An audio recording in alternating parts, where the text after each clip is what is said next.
Hello, take two. I just spent 5 minutes talking about this when I realized I forgot to press the record button.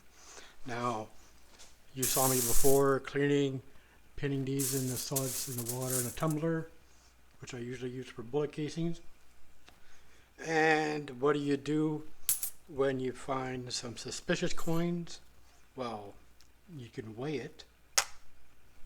There you go. Or the basic test, which everyone can afford. Well, afford. This was $10.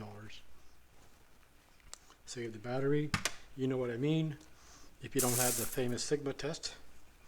Now, the number one way, obviously, you can tell that's not real silver. These are nickel, copper, and sometimes zinc. I believe zinc. But of course, our friends in the South, who love to call it junk silver. So, yeah. After trying to find some King Charles coins, and by the way, I found out what this coin is. I believe I already mentioned it to you. I'm Inuit, an Eskimo, and I totally failed to recognize my own flag, the Northwest Territories. Is it real? Well, there you go. What metal is it? I have no idea. Now, we all know silver is not attracted to a magnet. I'm not going to let it drop on the floor. Now, the thing with Americans, you see how they're not reacting? Now, I'm not going to move the distance of the magnet to the surface right away. See the difference? It's even magnetizing the coins along the coins. Show you again. This is why some people coin hunt. There's actually channels of people doing this. I used to make fun of them, but now that I'm actually doing it for real, I can get the rush. Or another example.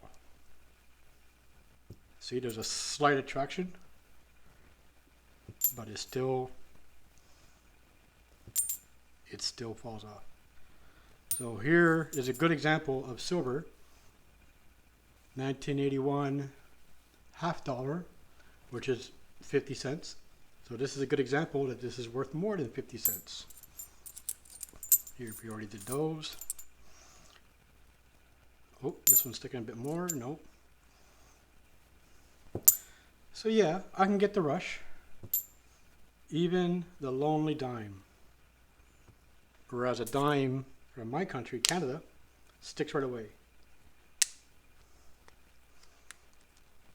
So you Americans have it easy. I can, if I had a melting pot, melt all this, put some borax, melt it all into one little silver ball or little silver bar. That would be an interesting step to do. So this is a good example of coin hunting. You can always find real silver, well not real, but mixed in with other alloys. I presume this is 80%, can't be 92. I don't have my Sigma anymore, no more need for it. But you get the idea. So this is a good example of junk silver. The famous term, up yours dragons, can't stand you. Can't wait till you die. So, happy coin hunting YouTube. You never know what you'll find.